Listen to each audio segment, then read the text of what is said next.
150 shillings to $1 US. The effect of it, of that 25% depreciation of the shilling, that is transmitted directly into the cost of living.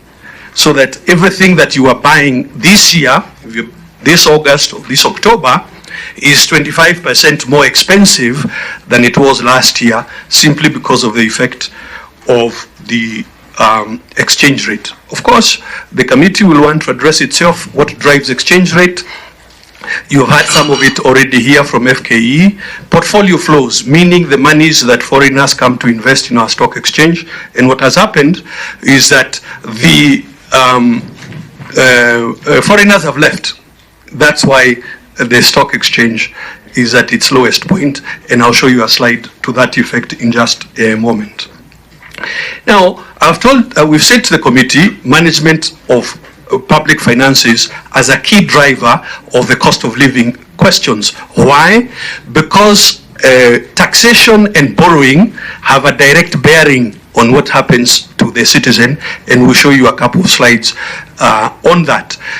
Where we are, if you on the outlook, is that we expect, when I say we expect, these are the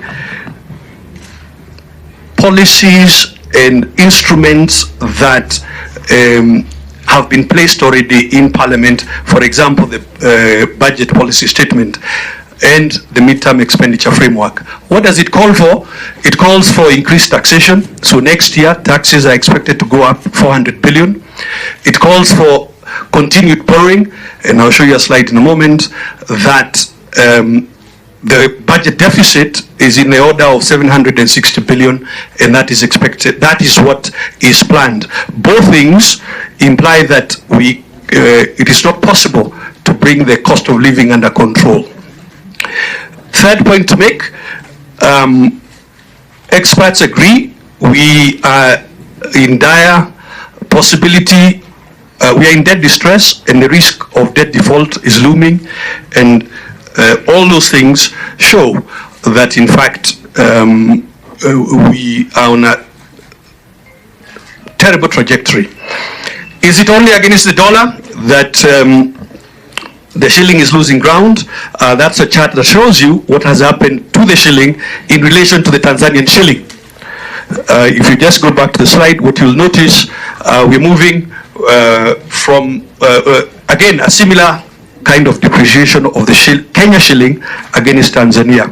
So that the argument that this is a global problem is not exactly global for every, what individual countries are doing has a lot to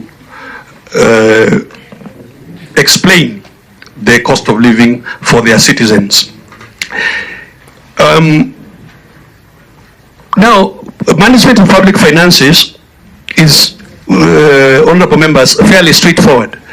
You make spending plans. Those spending plans need to be financed. So either you are taxing to get money to finance your budget, or you're borrowing. Usually you're doing both. What is the issue? Why is it difficult to bring the cost of living under control? Because the tools that are being used today are blunting economic activity. They are eroding confidence. Again, going back to why is the stock exchange performing so poorly? It is leading to the flight of capital from the securities exchange, and the mix of taxation and interest is not working. The big headline point